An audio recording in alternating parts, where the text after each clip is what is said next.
He also quoted a Quranic verse, La ikraha fid din, which means there is no compulsion in religion. Compulsion is worthless.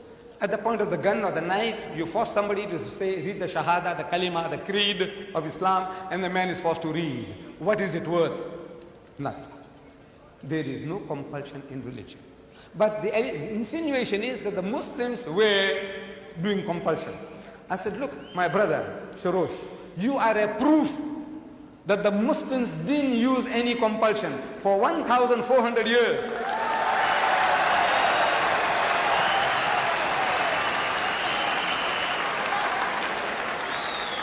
For 1,400 years, you and your other Christians, whom you now say number 14 million, they lived in our midst.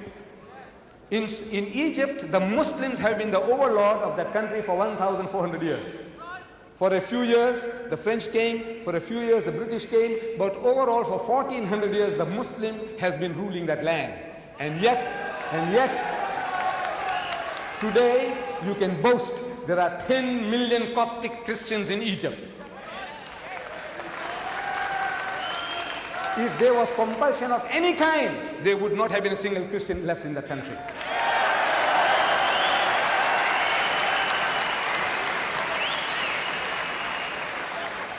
The Muslims ruled Spain for 800 years.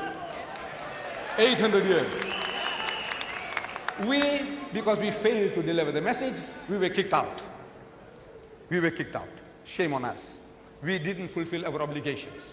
But if they had used any type of force, even economic force, for 800 years, there would not have been a single Christian left in the country.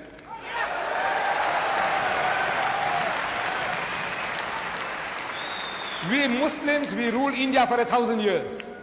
But after 1,000 years of Muslim rule, eventually when partition takes place, the Muslim gets 1/4, the Hindu gets 3/4. Why? Because we didn't do the job. We didn't use any compulsion.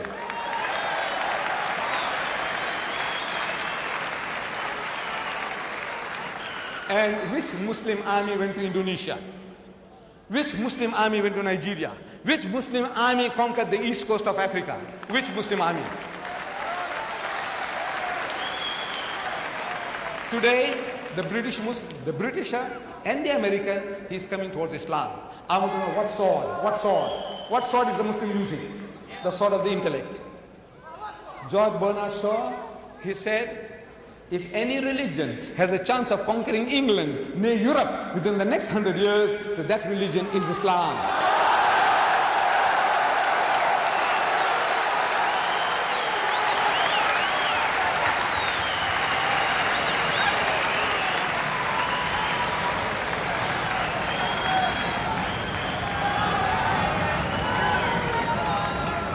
Look,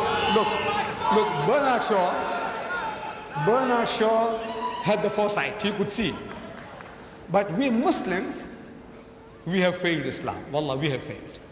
We have failed. We haven't made a start yet. We believe. We say we believe, but we have not made a start yet. This is our problem. The destiny is ours. Wallah, it is ours. Allah says, لِيُزْهِرَهُ عَلَى الدِّينِ كُلِّهِ.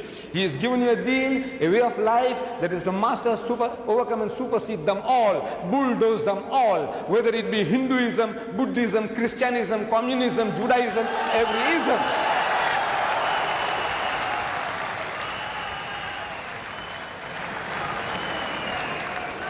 Sword.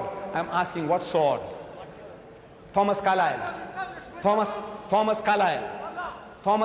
in 1840, he delivered a series of lectures here in the UK.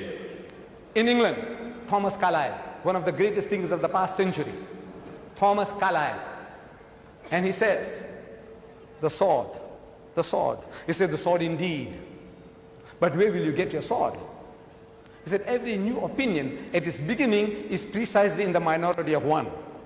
In one man's head alone, there it dwells as yet.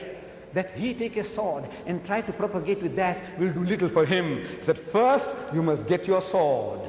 And how do you get your sword? Through the intellect, through reasoning, Udu ila sabili rabbika bil hikmati. Allah says, invite all to the ways of thy Lord with wisdom, the sword of the intellect of wisdom. Wal maw'izatil hasanati, and with beautiful preaching. Wajadilhum billati ahsan, and reason with them in the ways that are best and most gracious. This is the song.